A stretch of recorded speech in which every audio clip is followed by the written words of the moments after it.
Good morning, and welcome to A Better World with Julann and Fran. I'm Julann.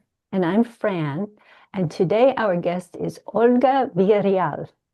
Welcome, Olga. Welcome. Thank you. First of all, I want to thank you for being here. Oh, well, thank you for being our guest. It's our Yeah, pleasure. we appreciate it. And may we ask you to talk a little bit about what it is that you're doing that makes the world a better place? Yes, and it actually makes me very excited because I I am helping women that are women entrepreneurs specifically that are in the beauty industry. So I was for the longest time a single mom, and I was able to build a business on the beauty industry. I was able to travel the world. I was able to be a speaker. I was able to do a lot of things. But in that, there is I felt like there was a lot of judgment of, even though in the beauty industry, there's competition, there's people that make really good money, there's a stigma that you don't have a degree. So for it's not a career. So for Oh, me, I wanted to do something that I can actually support women in that way. And becoming a hypnotist, because I love it, it was like the best way for me to be able to give back and be able to support the women that especially are single because you don't have that support. You might not have that partner. Or even if you have that partner, sometimes they feel it's more like a hobby than an actual career. So for me, it's being able to help in a way that they can feel confident, they're able to grow, able to change the mindsets.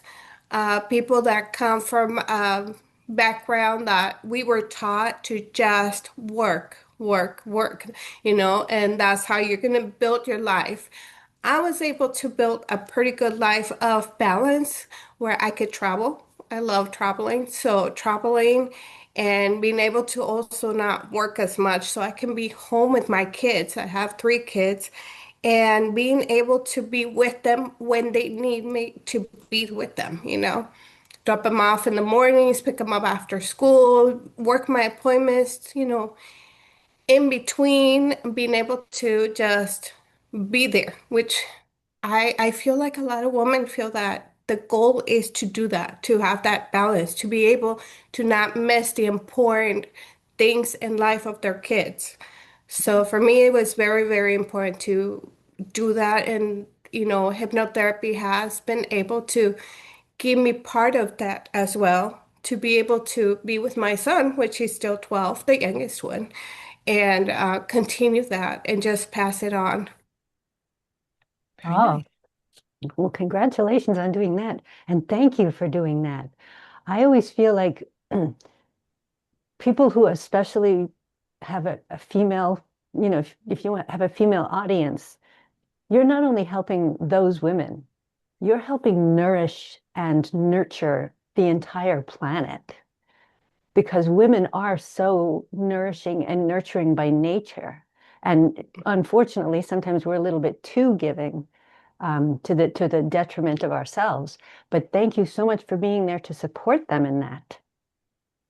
No, it's my honor to be able to give a little bit, back of basically being the person that I needed to be there for me. So, Yes, and as I've said to some of our other guests too, I think becoming the person that you needed and didn't have is perhaps the most beautiful act you can do on this planet. It's Yeah. it's really it's just heartwarming that you're doing that. And to help so many other women who don't have support and who maybe feel judged, as you said, that they have a child and they don't have a partner and they don't have support. So that's really nice that you're doing that and helping them. How it's long? a very tough industry in the beauty industry with a lot of women feeling, when you're in it's tough because you're trying to like get some help somewhere. And a lot of times, if you don't have it, like you just have to go within And if you don't know how to do that, it makes it very difficult. Could you explain to us a little bit what you do in the beauty? You do them both now, right? So you combine the two to help women. How do you go about that? What do you do? I reach out to women that are, like at schools, people that are already in the, getting into the industry to be able to give them a little bit more support, kind of a business, a little bit of business coaching, but in the same way, helping to be able to change the mindset, to Nice. shift the way that we think and the way, that we're going to be able to, you know, make a bigger impact. When I started doing eyelashes, I was very fortunate to do it at the beginning. This was 17 years ago, and I didn't have competition. But then when I really got into it and I was traveling and there was so much competition. So we start looking around like when, I think it happens when you're in a hypnotist and then you look around and you're like, everybody's a hypnotist. Wait, why am I here? Like it's the same thing when you're in the lash industry. You think everybody's doing it, but there's always something about you that makes you different. Right? So being able to let them know what is different about them because it's not always just your technique. It's your personality. It's Right. you. I had very great clients that were so faithful to me because I just felt like they just wanted to come back and tell me their life. Right. You Talk know, to you.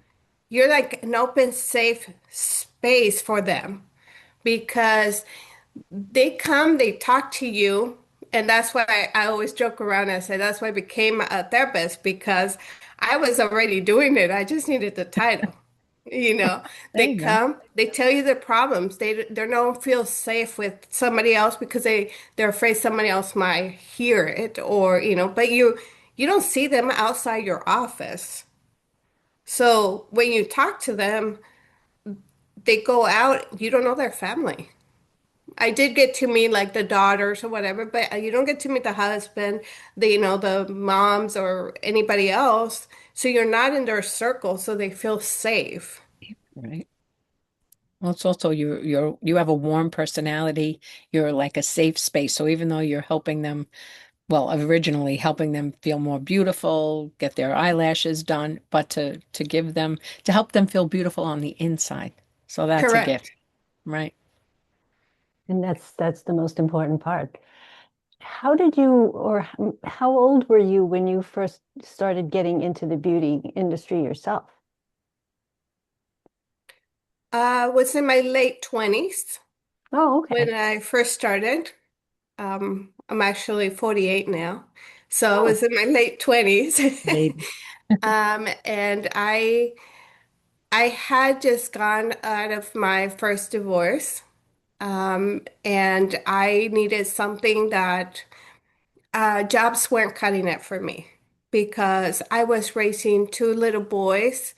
I had a 4-year-old and a 6-year-old, and I needed something that I can actually like focus in because of daycare, because a job here, a job there, I was constantly getting fired because I didn't have babysitting. So it was really difficult. I came from Mexico. I moved here when I was 28, 29. And, with my two little boys. So it was, for me, it was a little difficult, a job after job after job. And I say, I really need to get into something that gives me more stability. And for me, I've always been interested in the beauty industry, so I got into it back then. oh, that's great. And I find often that in almost any industry, women are given a less, are treated less fairly as we get older. Is it like that in the beauty industry as well? It, like you're expected to Yes, stay young and beautiful at all times, you know?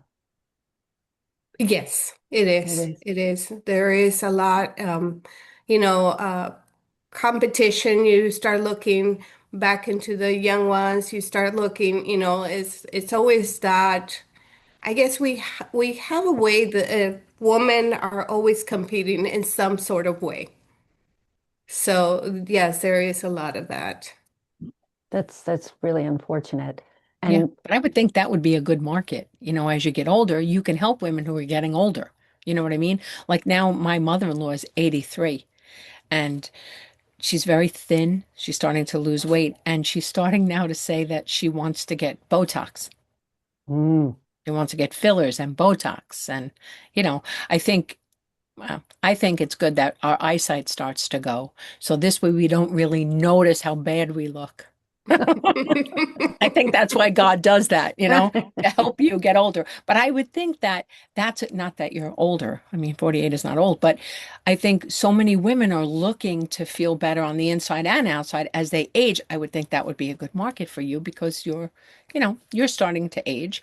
And I would think that would be you know, a good market for you. Right. It is very true. Like I noticed when I said my age, Frank gonna said like, whoa, I get a lot of people say that I look in my 30s, like yeah. mid 30s.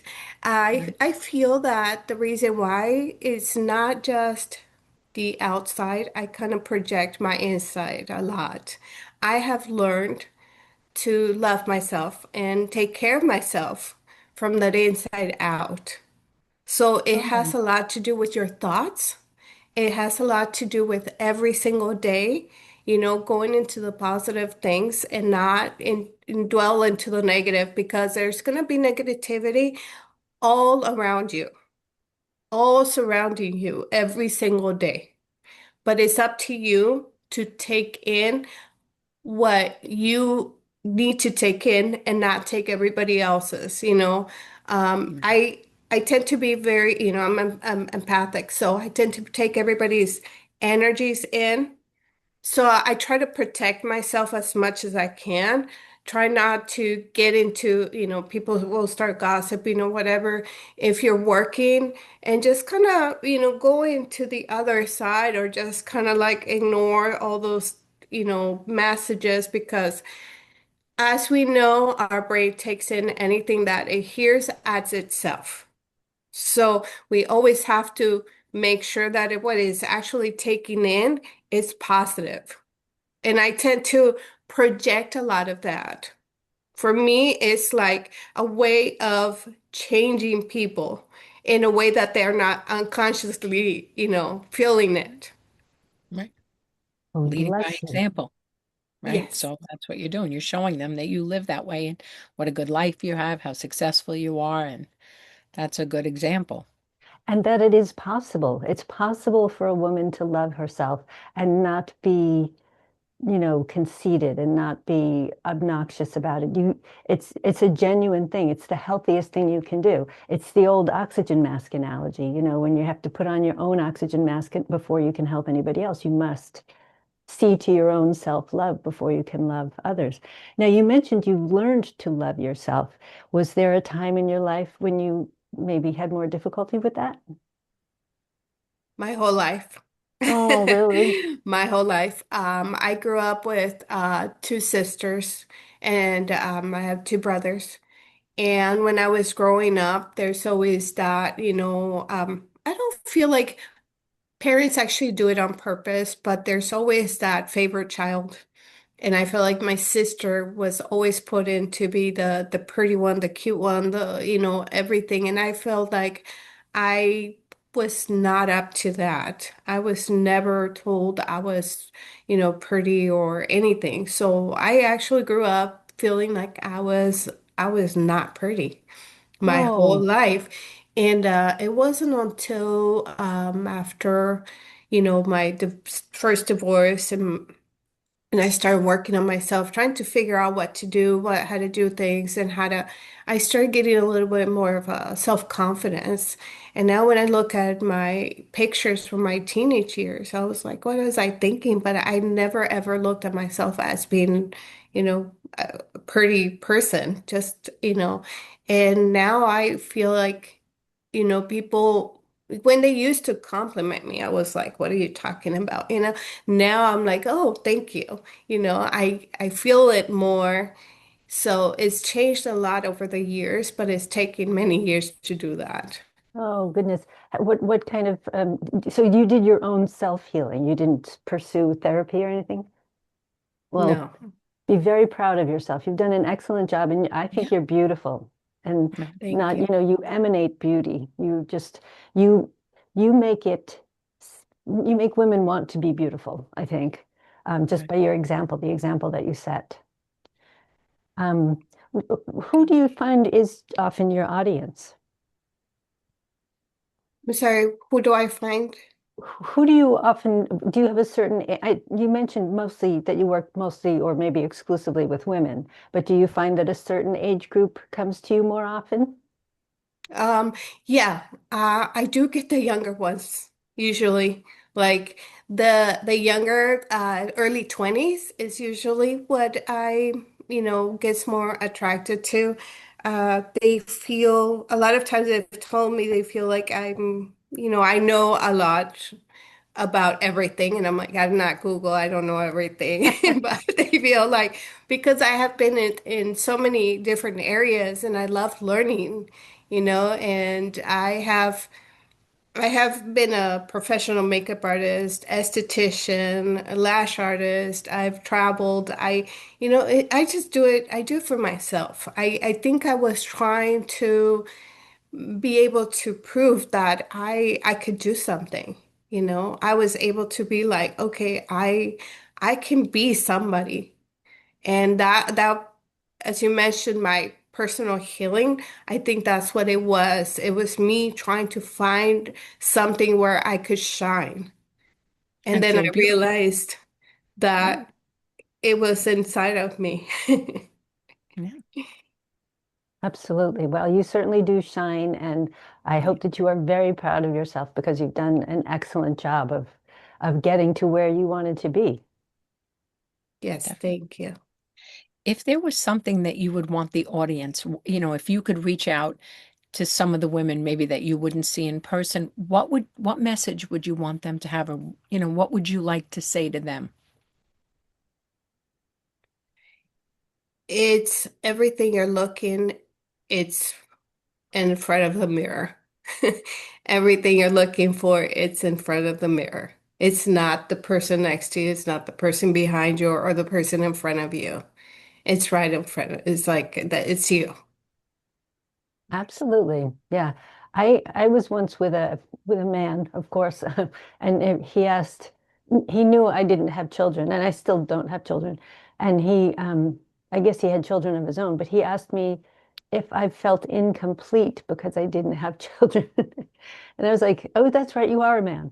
Um, but fortunately, my response was, "You need someone to make you feel complete. You can't find that on your own. That's really sad. I hope you get the help that you need to accomplish that Right. because exactly what you just said, everything that you need is who you are." That's right. Yeah, And I actually, sorry. no, no, I please actually go ahead. have friends that don't have children, and I do see them how they're able to manage their life beautifully. My friend was here. I met her the first day she arrived to San Diego, and we had some great times together. Just enjoying the beautiful of San Diego evenings at the beach and stuff. And she recently moved to Spain, and I said, you know how lucky you're able to just pick up and go whatever you feel like, do the life that you want to do. I Hmm. said, that is a blessing that many can't do. Yeah. And I think that's something too. I always talk about being grateful and having grace, but to appreciate whatever it is, like to find something. I mean, she's going to Spain, so she has a lot, but people who don't get to travel or who, whatever their situation is, to find something to be appreciative of or to be grateful for makes a difference. It's like the first step, you know? Be Yeah. grateful for something, whether it's having children, not having children, freedoms, whatever it is, and then build on that. I think that helps us to have a more beautiful life. Yeah, one big lesson I learned was I have worked with women that are millionaires, maybe billionaires, lots of money, and they could do anything and they would want it to. They Yeah, they're do not not happy, have a happy life. right? A lot of times when I was doing eyelashes, I feel like I was called to go see them on a weekend just so somebody could go see them. Oh, Sad. We don't realize how lucky we are in what we have. It's like, I don't know. It's sad, but you hear that a lot. People with so much money are always looking for something else. They can't look within, and there it goes, first full circle, right back to what we started at the beginning. Everything you need is inside if you'll just listen. Yes, they're my biggest teachers. I do have a couple friends that have cancer, and they have taught me how life is, how life should be. Live every single day like it's your last day. Not in a reckless way, but you live your days every single day, thanking for that day, living fully, and just enjoy the day. I always Yeah. say, I know how my day is gonna start. I have no idea how my day is gonna end, and it's okay. Be present too. So whatever it is, Oh if you're boy. in traffic and you're aggravated because you're in traffic, listen to your favorite song. Turn it up loud. You know what I mean? Or listen to an audio book. There's ways to adjust your perception in the situation to make it more enjoyable, whatever it is. Exactly. A lot of times that's one of the biggest challenges I feel like for a lot of people is being able to be present. People don't know how to be present. No. So that is a huge challenge. yeah, it And you is. know We what have, else I think? If you can, sorry, Fran, if you can catch yourself, like let's say you're driving and someone cuts you off and you think to yourself a bad word. If you could notice that and stop it before it snowballs into ruining your whole day, like meditation. When you meditate, your thoughts come in, and if you could just acknowledge them and let them go, your meditation's much more successful. I think if we could do that while we're driving and shopping and, you know, talking to our yes, but families. we do have to train ourselves to be grateful and to see the positive and to realize we all have, good fortune somewhere in our lives. And the more that you focus on that, the more of it you attract. Right. And we all have aggravating situations, our coworkers, our sisters, our mothers, and to find in the situation the grace to take a breath and try to respond differently or to feel differently or not take everything so personal. Oh, that's huge. That's one of the biggest things I think a lot of people have a challenge of not taking it personal Yeah, because we have so many child wounds that a lot of times it's like, oh, she said this. It's like, no, that's not what she said, but that's how you took it in. exactly. Exactly. That's not what she meant. Those might have been the words, but again, we talk about it that three people see the same car accident and they all have a different version of what happened because of our own perceptions, or prejudice or whatever it is that we have. So, yeah, we're works in progress, right, ladies? Yes, Yes. we're all students of life. That's right. Um, how long have you been a hypnotherapist, Olga? I graduated last year in May, Nice. so it's been a little bit over a year now. And Excellent. then I went to AOS, so I just finished the AOS. Okay. And are you able to integrate the beauty entrepreneurship within the hypnotherapy, or do you keep them as two separate? Oh, you are. That's excellent. Yes, because my focus is more in the coaching part. Actually also a NLP master practitioner. So I have the coaching, NLP, EFT, time techniques, the hypnotherapy.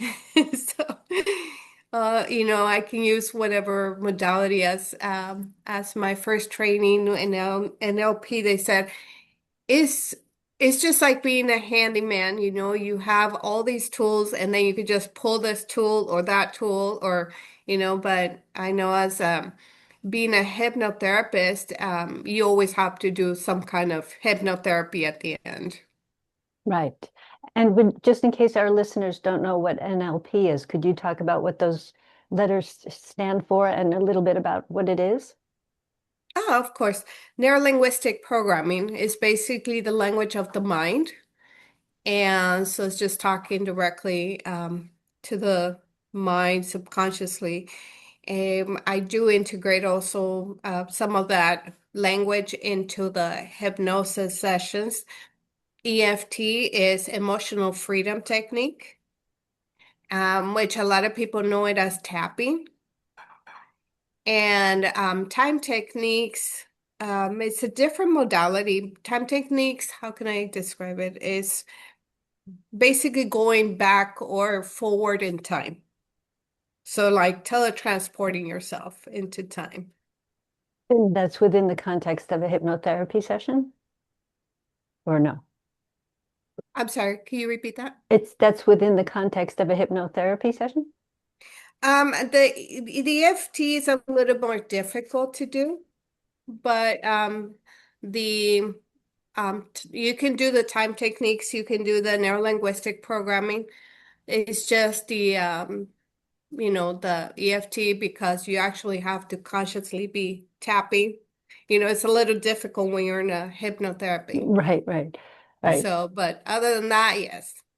Okay, excellent. And when somebody wants to contact you, how do they do that?